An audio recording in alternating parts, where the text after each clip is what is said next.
This is more like it. Silly season is getting very much underway. Big news for Manchester United, potentially for Arsenal as we head closer to January. This is the Arsenal Transfer Show.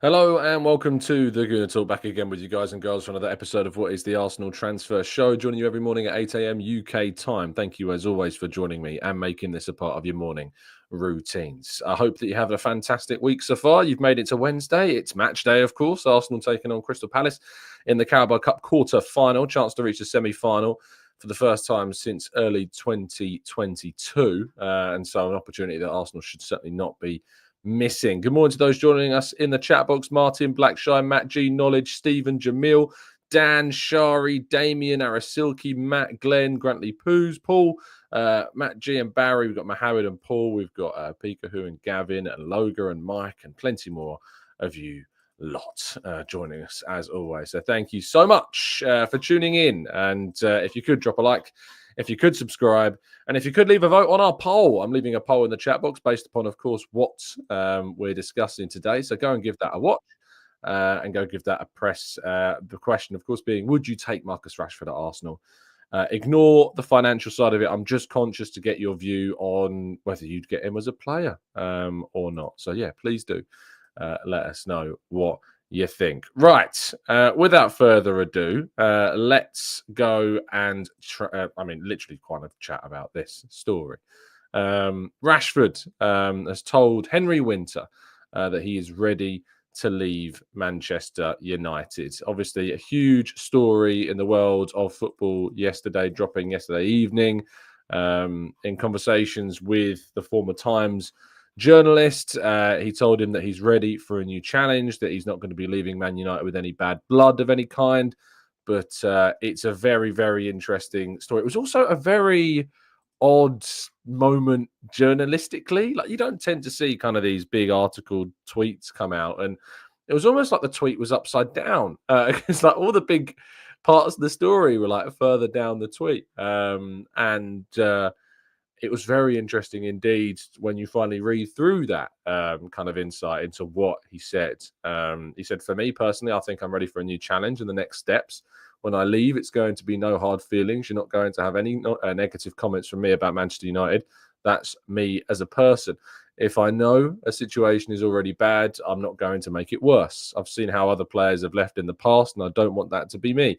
When I leave, I'll make a statement and it will be from me, from the heart, as he'll always be a Red. Yes, 100%, 100%. Now, we don't know, of course, where or when Rashford will eventually move on or where he will move to. But we are, at this point, in the know that he is going to be leaving Manchester United and going somewhere else. Now, of course, naturally, you've seen a number of outlets suggest that Arsenal, the rehabilitation unit that is Arsenal Football Club, might be potentially one of the players that are considered to be, I guess, looking or considering Rashford as an option. It'd be interesting financially to know, obviously, what it entails, how much Man United would be looking for. There was reports previously about £40 million was said to be the asking price. How much money, of course, he would want to be put on, because Rashford's wages are rather big. I mean, if we have a look at SpotRack and just kind of what their estimations are for Rashford at the moment, it's saying that in 2024, his annual salary, if my phone's going to decide to allow me to use my calculator, it says $15.6 million dollars a year. So if we just take that down, 15.6, that's what I want, and then divide that by 52, we can get a value of 300,000. So it's about £250,000 per week, which is a huge sum of money. I mean, do a quick calculation using a genuine thing. Yeah, £236,000 per week. Of course, that's not all going to be paid all at once every single week. There'll be bonuses, there'll be appearances, there'll be a lot of other things included in that contract. But that's said to be what the salary is, according to SpotRack. So about £236,000 per week is what he's currently being paid by Manchester United. From a personal point of view, I tweeted, or rather I posted on Blue Sky yesterday about this. I said, it's almost like it's meant to be. It's a very Arsenal type of deal. That said, we're in a position where a project is not something that we can really afford. The same goes for the wages. Too many high-earning, low returners already at Arsenal. We need players on an upward trajectory. I think that Arsenal need to be looking at signing players that are already performing really well and look like they're going to be performing well into the future.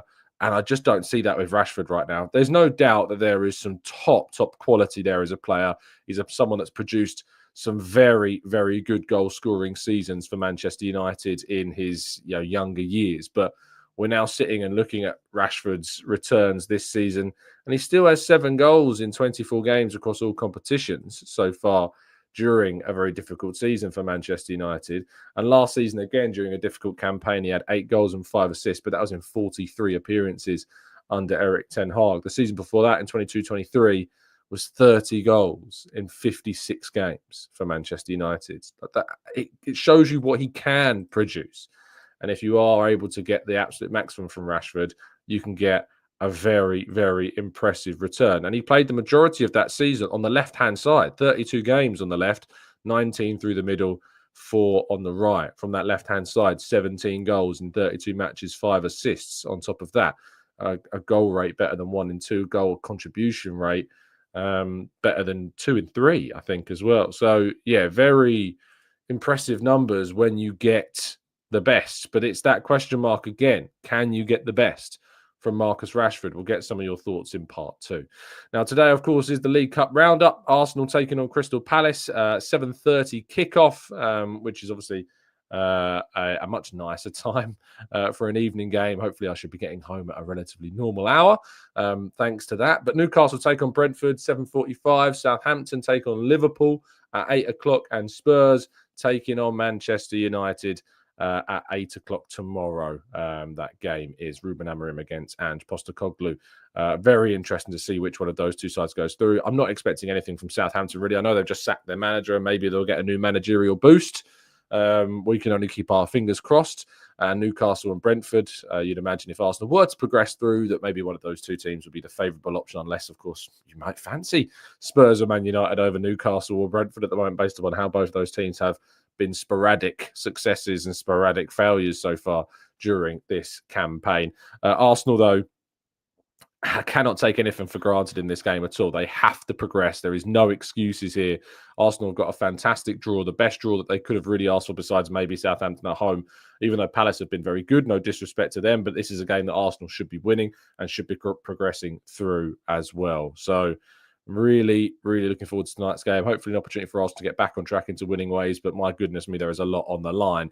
Mikel Arteta has, of course, been facing the media to provide us with all of the insights that we could possibly dream of when it comes to team news and everything else. He was asked about team news. He just said, not much. He said, on Declan Rice, he's fine. We'll make the decision now whether he's available or not. He was asked about Zinchenko and Calafiori, and he said, no Alex and no Richie. They'll be out for tomorrow. With the squads as well. I'm not surprised that that's the case. It's hardly surprising that these players continue to face these ongoing issues, which is obviously very, very, very frustrating. I can't help but get continually irritated. I don't know about you, but it's really, really frustrating right now. With kind of Calafiori in particular. He was asked about making changes for the game. He says, we will decide that in the morning in relation to how the squad is. It's obviously the quarterfinal, so it's a very important match, and we will try our best to win the game. He said then, when said, you've only won 1 trophy, is this a chance to win another? And he said, and the Charity Shield as well. No, that's 3. We're winning more. That's what we want. We want the big ones. That's for sure. Now, I put on Twitter saying, Mikel. The thing about the Community Shield is there's obviously an irony to this tournament, and it's a widely, like, if we were talking about a Spanish club or an Italian club or a German club or a French club or whatever, if it wasn't an English club, because the Community Shield in England, compared to how the Super Cups in and on the continent are viewed, is night and day.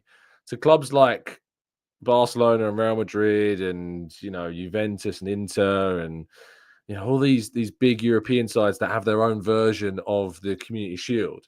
These tournaments are seen as major trophies and are celebrated as such. And maybe it's a cultural thing. I actually think Arteta's being a little bit tongue-in-cheek here. I actually think Arteta's not stupid. He gets, of course, what people's views are around the Community Shields, but he made a very light-hearted comment when it came to this. Some people turned into my comment section was like, this guy's so arrogant. I'm like, you're just looking for any excuse to bash the guy. I really just think that it was a little joke. I really do. And if I was the guy asking the question and he replied with that, I'd laugh back because I think it is obviously done in such a light-hearted way. He was asked about the January transfer window and he says, I fully trust the squad and our players and the amount of situations and things we generate in the match and how little we concede. I fully trust my players.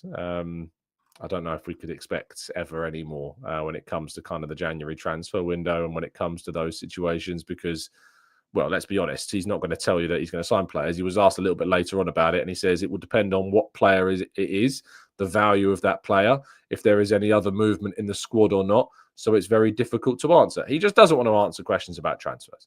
He does not want to give any information away whatsoever.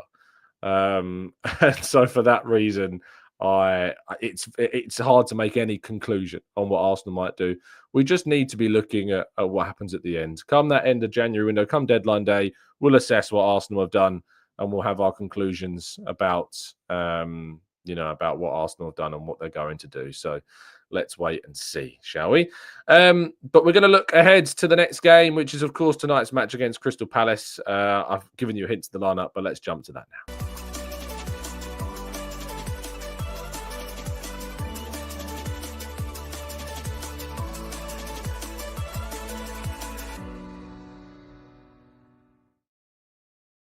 So in terms of my team for tonight's game against Crystal Palace, a few changes, of course, from the match at the weekend. Declan Rice might indeed be fine, as Arteta said, but I personally would give him the opportunity of a rest here, especially with another Premier League game coming up that we need to win at the weekend at Palace. So Partey comes into the defensive midfield role for me. Mikel Arteta on that left centre mid slot. Martin Odegaard playing attacking midfield. That's the midfield three. A back four of Timber, William Saliba, Gabriel and Tierney. Finally getting an appearance so far this season. I think it makes sense. Just bring him into the team. Give him an opportunity, please. David Raya in net. I know we've seen Jack Porter and Tommy Setford in goal so far this season, but I think with it being a quarter-final, I would use David Raya in this game. Make sure you're getting your predictions as well into the chat box, people. And the forward line for this one is on Bukayo Saka, Gabriel Jesus, and Raheem Sterling, giving Jesus and Sterling a start here, an opportunity to make their point clear. You can make changes at halftime if you need to. You can bring Winery on. You can give him opportunities as well. I'm just making some changes with the weekend match against Palace, of course, coming up forward too. I think, we've got a squad. We've got depth. Let's use it. Let's rest players if we can. And also, that team should be winning the game. There's no excuses whether you play this team or not. We need to be using these players and hopefully, fingers crossed, we can get that result. Predictions, though, in terms of a scoreline from the chat box, Knowledge says 3-1 Arsenal for this game. I'm personally going to be going for a 2-0 Arsenal victory here. Of course, Crystal Palace are without Daniel Munoz, who is suspended not just for this game, but he's also suspended for the Premier League game after picking up 2 League Cup yellows and 5 Premier League yellow cards at the same time. Damien says 1-0 to the Arsenal. Joey says 1-0 to the Arsenal as well. Nonzo would like to see Winery start for Odegaard and give a little bit of rotation and attacking midfield this game. Gavin says we need to give them a proper 3-0 spanking in this one. Matt's going for a 2-0 Arsenal win. Sterling and Marino with the goals. Dub says 4-2 to the Arsenal. Tyler says 1-1 Arsenal winning on penalties. I'm not sure my heart can cope with that. This does go straight to extra time if the score is level at the full-time whistle. Anthony says 4-0 to the Arsenal. Mohammed says 3-1 Arsenal. GWL3 says 3-0 Arsenal. Z says 2-1 Arsenal. And Michael says 1-0 Arsenal as we'll struggle to break down Palace. Right, let's go to part 3. Your questions, our advent calendar, and of course, thoughts on Marcus Rashford right after this.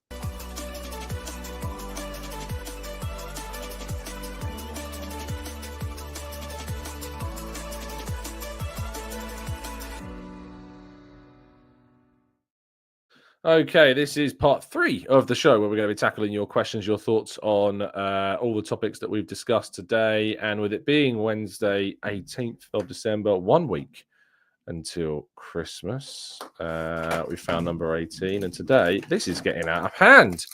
This is 4 Dairy Milk days in a row. That's absolutely incredible. Lovely stuff. Right, let's scroll up in the chat, shall we? Because I feel like we'll get some thoughts on the Rashford thing further up in the conversation. Let's go to our poll, I think, first of all. So the question was, would you take Rashford at Arsenal, but not without any context of kind of finances, just a straight, would you take Marcus Rashford at Arsenal? 33% say yes, 67% leaning towards where I'm at on this one say no. So yeah, that's where we're at with that one. At the moment, a large majority right now saying they would not, more than double the amount of our listeners right now saying they would not take Marcus Rashford at Arsenal. And I'm expecting that. I'm not surprised by that at all, to be honest. I'm not surprised that that is the case. I think that was always going to be the case, if we're being very clear. He is a player that is out of form, has been out of form for a little while. He's also on a big wage, even though I said ignore the finances. It's very difficult for people to do that. And I think that naturally he will still cost a lot of money from Man United. And we need players that are ultimately going to be, getting better and improving. And Rashford at the moment has not been doing that. He's 27 as well. Which also changes kind of things. Cass says, my advice to Rashford is to go to another league outside of England, get away from the negativity that he's faced from the press in this country. It's not a bad idea at all. Jimmy says, no to someone that's still going clubbing at the age of 20. Oh, goodness me, you wouldn't want me. Arsenal, Jimmy. But I see what you mean. Yeah, there's been a lot of stuff off the field with Rashford. Obviously, he does a lot of good things, and we know that here in the UK, of course, with the charitable side of Rashford's personality. But there is a lot of things off the field that have raised question marks as well. It's kind of his social life has come into the forefront of the media quite a lot in recent seasons. Dave says, morning all, Rashford is an absolute no, decent profile, but the head is not in the game anymore. Michael says, if we always want to take context into every argument, then you need to consider the financial side of taking Rashford. It was more, of course, if we did it overall, but I was just kind of curious on people's view on the footballer in person rather than the financial side of it. John says 8:03. I'm late. Sorry, mate. Sorry, John. I'm apologising for being late, obviously. Burn, do people not realise that we don't have Edu anymore? We aren't going to be active in January like we normally would be. Time to be realistic. The club isn't signing anyone big this window. Loans at best. Khan says Arteta has been in England long enough. It was an attacking question. He was trying to be clever. God, I really think you're reading a little bit too much, mate. John says, Tom, Rashford's attitude has stunk for the last few seasons. We don't need that. He was sent home yesterday for not being well and then turned up at an event, although for good cause. He shouldn't have been. I'll try that again. He shouldn't have been if he was sent home.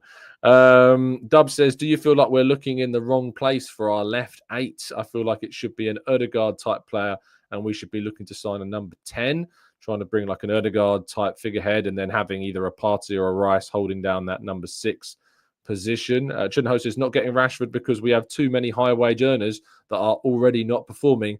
Not one more, please. PW says, Martinelli's form looks bad because he has support.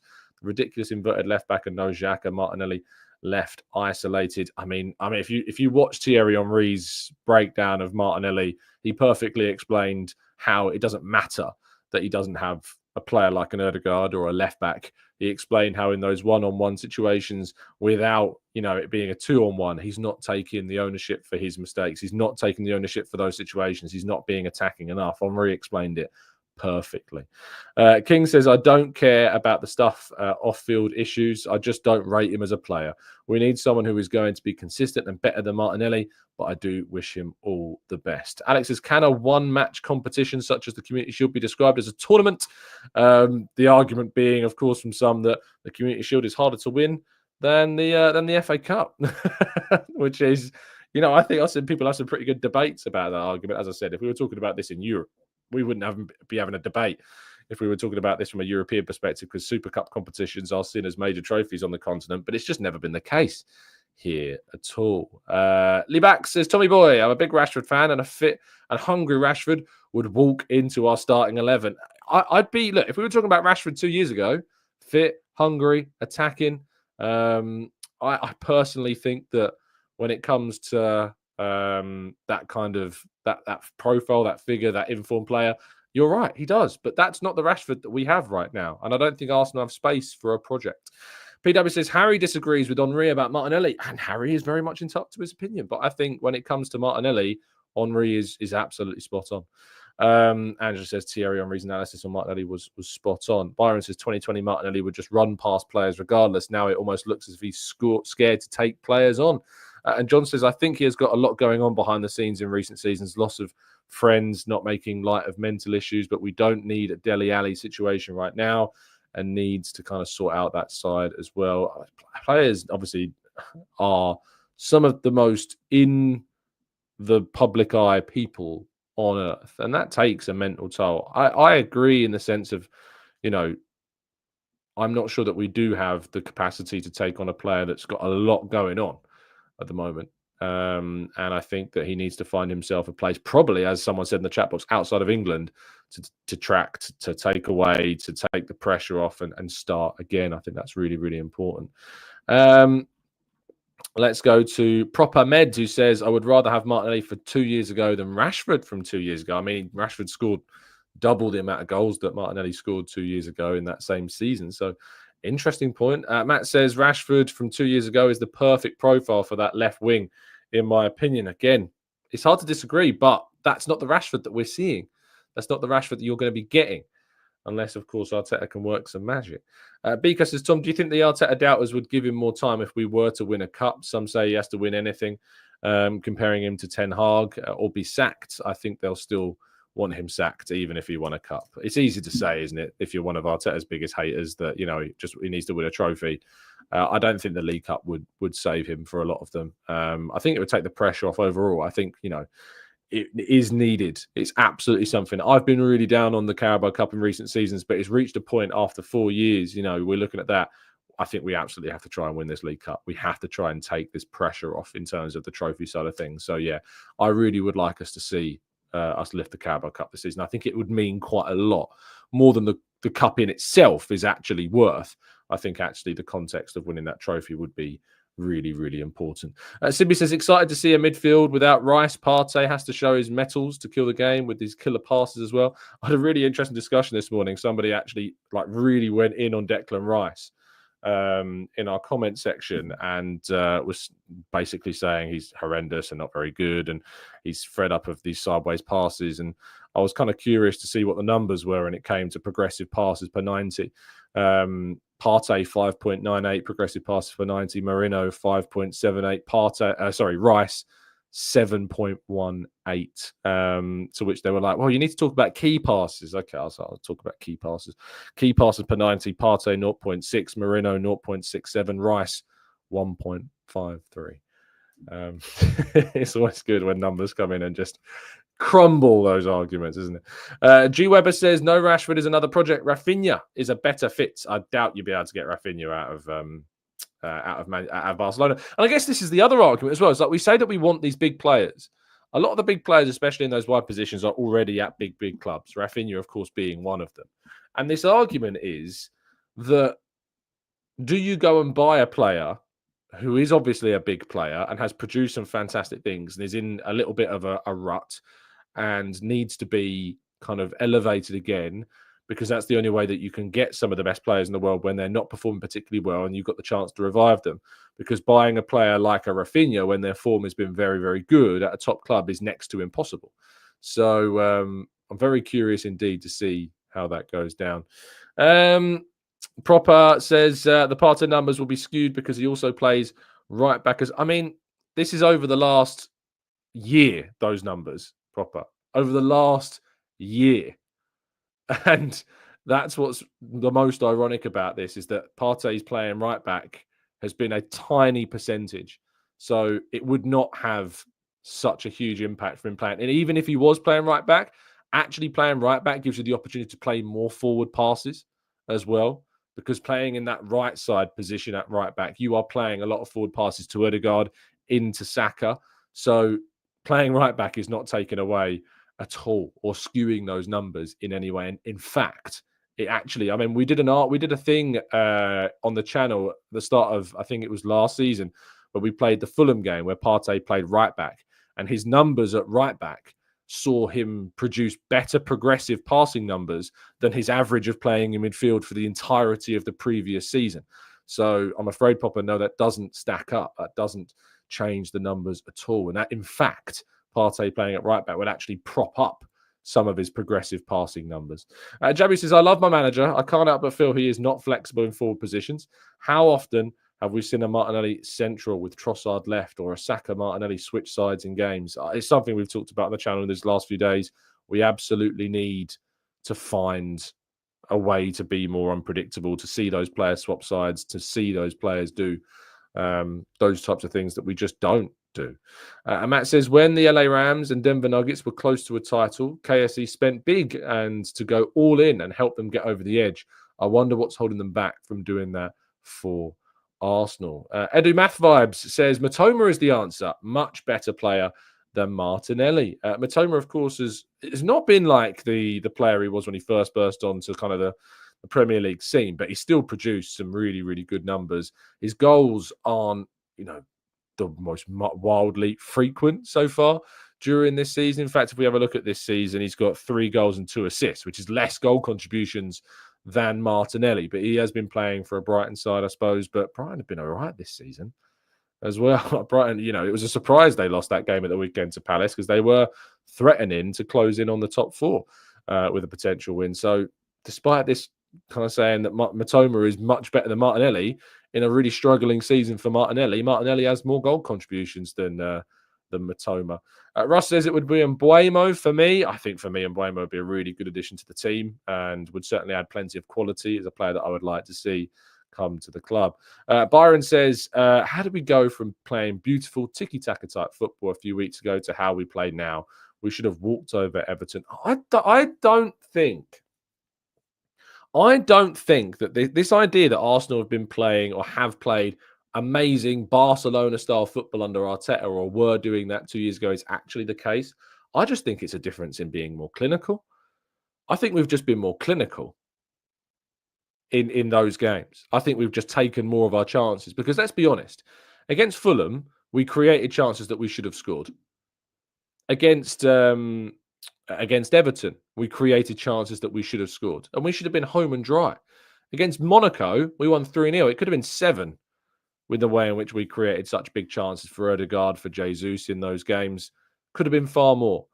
I'm not sure it is this case of like, oh, we were playing such free-flowing attacking football in these games, and now we're not. I just don't think we're taking our chances because we deserve to beat Everton. We deserve to beat Fulham. We've deserved to beat Liverpool. We've deserved to beat Chelsea. We deserve to beat Brighton. I don't really understand. I think it's just maybe it's a mental thing. It's a mental thing about kind of how, and you know what? I saw this clip that someone went viral on social media. Turns out someone sped up a clip of how Arsenal were building up play. It was only minor. It was only by like 1.2 speed, or might have been 1.1 speed. But I saw someone looking at a clip that had been sped up to like 1.1, 1.2 with like a caption saying, look how fast Arsenal used to play. They sped up the footage. It's nuts. Like, and that's how easy this kind of fake kind of rhetoric can spread through social media. And if you look at the goal that we scored against West Ham the other week, where Trossard finished off that brilliant move, it shows you that, the passing play that this team can do. It shows you what we are able to achieve. And when you look at kind of the performance against Everton, the performance against Fulham, we created some really big chances in those games that weren't taken, that should have been taken. And that's a big frustration. Hannah Verzo in the chat this morning. Morning, Tom. Hope you're well, buddy. Smash the like button, people. Thank you, mate. Paul says, Tom, if you don't take your chances, you don't deserve to win. And look, I think it's a little bit of a blanket comment. Obviously, there's only one team more deserving of winning the game than Arsenal. I get where you're coming from, Paul. But if you are looking at kind of those comparisons of seasons of where managers have lost their job compared to this, it's not that, is it? Like, you look at Ten Hag, Man United are getting outplayed every single game. Arsenal aren't being outplayed at all. They're just not being clinical when it comes to the points that really matter.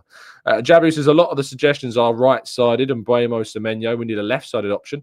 A Gittins, a Lookman, an Alex Bainer, and Nico Williams. I think these are fair points, but I think we also need somebody who can cover the right-hand side, somebody that maybe can cover Saka when we need to rotate, when we need to bring that depth in, give him a bit more of a rest. So I do think the right-hand side is still something that we do need to consider as well. Mr. Bez, says Wirtz is an 8-10 hybrid, would bring us so much creativity and goals. He'd be perfect. I mean, I'd love Florian Wirtz, mate, but you're looking at a £100 million player there. Xhaka Macactus, Odegaard also had a bigger goal contribution, goal-scoring wise. This season, he seems to be struggling a bit with his shooting in those same positions. Overall, it's not just Odegaard, I think overall we are seeing a difference. Mr. Thuki says, Odegaard as a number 10 being deployed very differently to any other attacking midfielder. They tend to pop up all over the pitch to create and shoot, while we rarely see him leave that right-hand side. It's definitely tactical. It is, and I think it comes from, the 4-3-3 formation that we play. We play with a 6 and we play with 2 8s. Odegaard is more offensive-minded than the left-sided 8, but we do play with 2 8s. And that means that Odegaard does skew towards the right-hand side. He does tend to lean into the combination play with Saka and with whoever the right back is as well.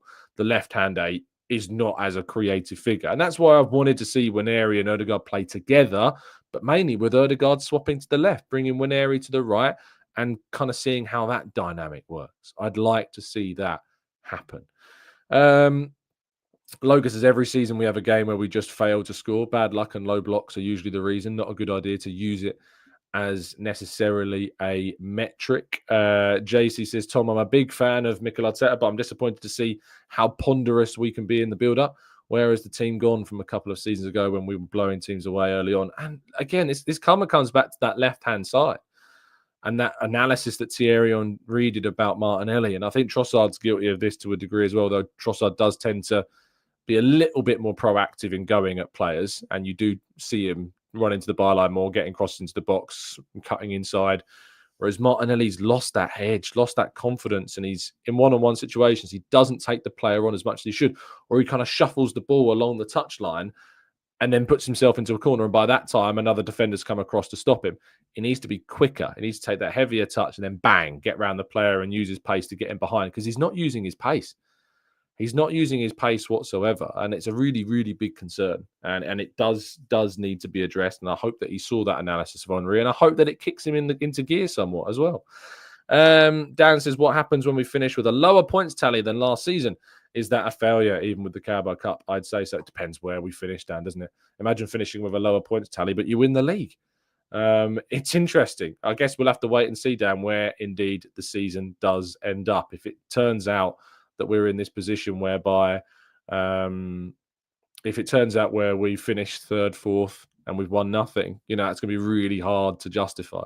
But maybe there are reasons that happen throughout the season. Certainly, why we've dropped points this season, you can attribute to a number of factors outside of our control and some of the things inside of our control.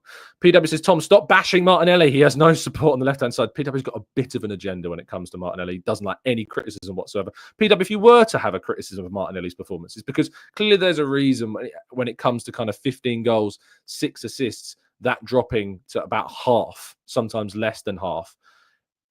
Are you suggesting that it's all to do with the players that are around him? Because if that's the case, that in itself is a criticism. Because the best wingers in the world are not reliant upon who they're being partnered with. They are not reliant on that in any way, shape, or form. When Odegaard was missing in these games, Saka was still being our most important player. If there was a player that we could rely upon to do something for us, even without Odegaard to support him and Trossard not playing particularly well, it was still Saka that was being that big player. I can absolutely empathise with the point of view that Martinelli doesn't have the level of creative support that Saka does, But to point to try and say that Martinelli is not in some ways himself responsible for his own dip is just really, really dismissive and short-sighted and naive, because it is. And you're, I think, purposely ignoring that because you have a like of the player. PW says on the right, Tom Saka has Ben White and an overlapping Ben White. I mean, Ben White is not known to be as much of an overlapping right back as other right backs need. Does Ben White do it more than others? Sure. But Ben White's not been particularly fit. And Odegaard, as I pointed out a second ago, has also been missing. I'd like to kind of PW, if you could, just look to Martinelli individually. Do you have any criticisms of him at all? I'm just curious if you have any. Can you find any criticism of Martinelli? I'd love for you to try and give it a go, just individually. I don't want to know anything about other players or other positions. I want to know if you've personally got anything critical to say at all about him. And it goes kind of into this toxic positivity around Arteta sometimes as well. It's not a problem for a lot of people, but there are people out there that find it very hard to criticize Arteta. And I often say to them, if you had to come up with a criticism of Arteta's tenure, what would it be? And I usually that finds, personally, I think that he can be too stubborn. He's not fluid enough with his changes. And I think obviously sometimes he can be a little bit stuck in his ways. But some people find it hard. Some people find it hard to find anything negative to say. And that obviously isn't healthy at all. Dan says Martinelli is one of my favourites at Arsenal, but right now he is something of a shadow of his usual self. He used to be an effective dribbler, fearless almost, and now he hesitates and doesn't look as confident. PW says, yes, he doesn't do well in 1v1s, but you have to admit that he's isolated. This is all I've been saying, PW. So this is what I struggle with. I think that you hear anything negative about a player that you clearly like, and it's bang, I need to defend him. And all I've said is I've agreed with Henry. I've agreed that in one-on-one situations, he needs to be more aggressive. And I've also sat here and said that he doesn't have the level of support that Saka does on the right-hand side. So I don't know what it is you're disagreeing with me about. Because I've said in one-on-ones, he needs to do better. But he does not have the same level of support as Saka does. That said, when Saka has not had the support, and when Odegaard was out, Saka still was much more influential than what we're seeing from Martinelli without the same level of support. So that's what we're talking about. We're talking about the criticism that you have. So I struggle to know. And that's why I think that, and you're not the only one that does this. A lot of people online have this. They have their favourites. They have players they like. And as soon as they hear a semblance of somebody maybe being critical of them, it's, I've got to defend them. Got to defend them. And the reality is that our criticisms are actually the same as your criticisms, but it's hard to see it happening. And he's getting a lot more kind of focus at the moment after that particular analysis on Sky by Henry. And that in itself, I know, draws out people to want to be more defensive because you don't want to be in a situation where you feel like there's a pile on for a player. But we're just being honest. We've got to say it as it is. We can't hold back. We can't, just not say things that are true. And we know that he is struggling in these one-on-ones. He needs to be more aggressive. He needs to take these players on more. He needs to have more confidence in himself. So I'm not saying anything different to you, mate, at all. Nonzo says, I believe that some of the criticism of Martinelli's game has been a bit over the top. Saka has about the best playmaker in the world and his partner. But again, I think, Nonzo, we've kind of addressed this because obviously we were missing Odegaard for a significant period of time. But Saka still delivered. Saka was still a really important player and delivered far more. So I don't know if that is going to work as a defense. PW says you pick on him too much when there are reasons why he's struggling. If he's not had a good game, I'm not going to ignore it. I'm not going to ignore the fact that he's had a poor game. When we talk about the games overall, and we talk about what our shortcomings are, you have to discuss them. And if it happens to be that there are games and games and games that come up that he's not had the best of performance, obviously we're going to talk about it. And recently, he's without a goal since the 10th of November, which is obviously his goal against Chelsea. And of course, in that game, there was another big opportunity in that match in the first half, which he didn't take. And that again brought in kind of the finishing aspect to his game as well into the forefront prior to the goal that he scored. I've actually been accused, ironically, of defending Martinelli too much I can send you messages of DMs from people I've got saying, "Why do you always defend Martinelli? He's clearly not good enough." So I can't win. I could never win with some people. It's just the way, sadly, it goes. Dan says it's not a system problem if you can never win a 1v1. We need to move Martinelli on ASAP and get an upgrade. Ajmal says, did Martinelli overperform his XG during the 22-23 season? Do you see that as a fluke season for him? Good question. Gabriel Martinelli. Let's have a quick look if he overperformed his XG during 22-23. 22-23 XG, non-penalty XG was 9.1. He finished the season with non-penalty goals, 15.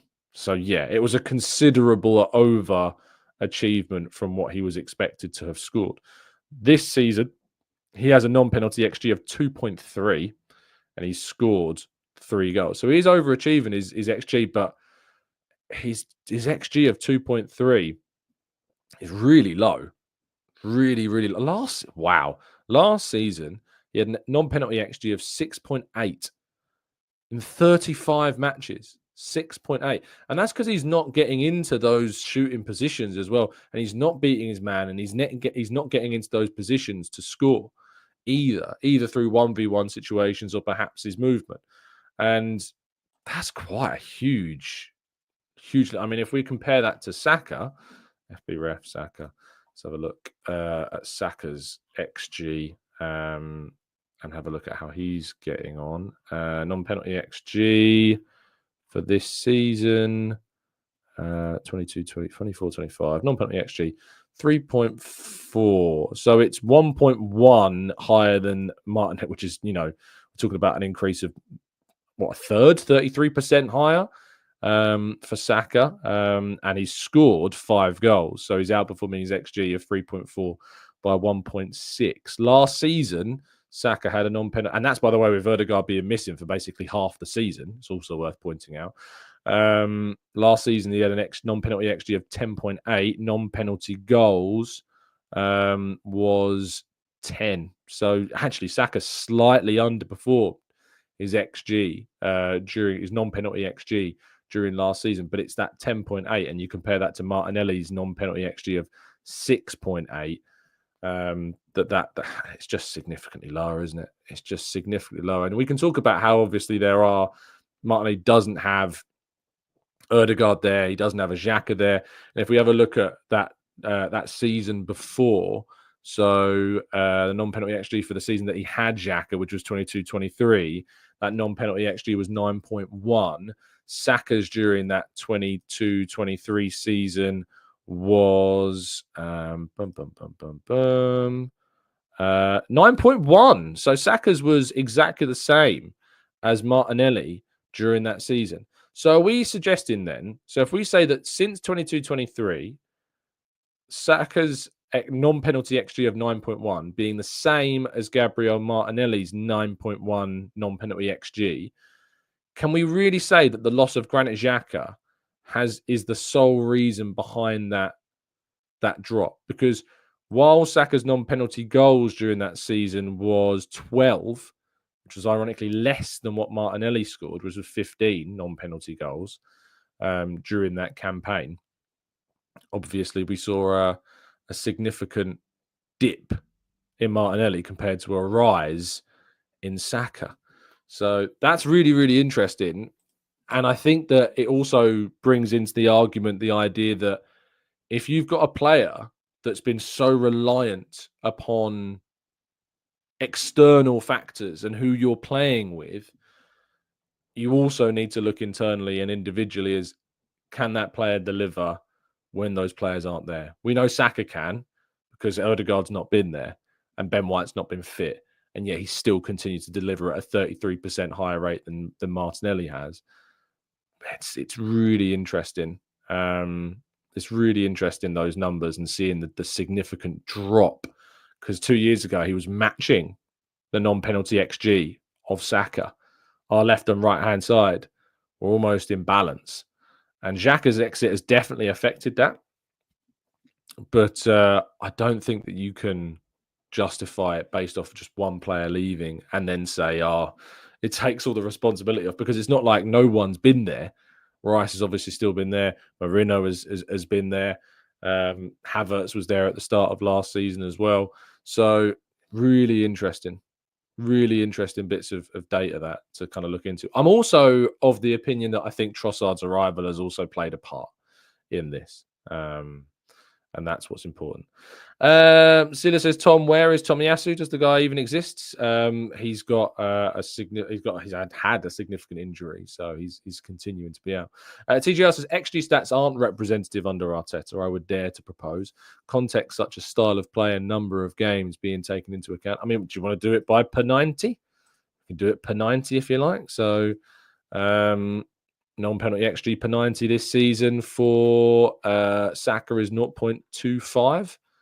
So 0.25. Martinelli this season per game is 0.24. So 0.24 Martinelli has got per game in terms of non-penalty XG, and Saka's is 0.25. So they're nearly identical. And then if we look at the non-penalty goals per 90, 0.32 for Martinelli, and Saka, non-penalty XG, 0.29. Well, that's really interesting. So if Saka, let me click on these. So if Martinelli's got a non-penalty XG per 90 of 0.32, and Bukayo Saka's got a non-penalty XG of 0.29, what that would suggest, ironically, is that Martinelli's finishing this season, he has been taking harder opportunities. So when it's come to shooting positions and shooting opportunities, Martinelli's been slightly more clinical than Bukayo Saka has, which is interesting. I'm curious what the shots per 90 are in that case. How many shots are both players having per 90 shooting? Shots per 90. This is, who is this? 1.79. So Martinelli's had 1.79 shots per 90, and Saka has had per 90 3.25. So there's your answer. Saka's taking more than double, is it? Just under double. Just under double the number of shots Saka is having compared to Martinelli. So yeah, TJ, you're right. The shots for Martinelli would be lower, and they are. Saka is having nearly, so he's having more opportunities, having more chances to shoot, and that's why his XG per 90 is obviously dipped, because he's not taking as many of those chances as you wouldn't do if you've got more opportunities. But that's really interesting, isn't it, though, that the XG is so similar per 90 for both of those players.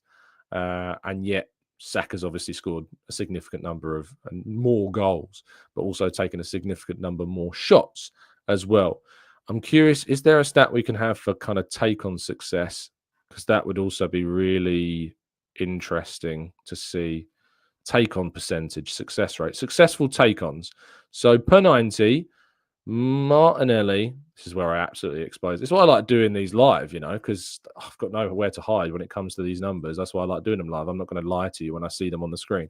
So success rate, successful take-ons, Martinelli, 30.6%. So Martinelli is winning, or rather succeeding in 30.6% of his take-ons. We'll look at the frequency of them in a second. Bukayo Saka is succeeding in 45.2%.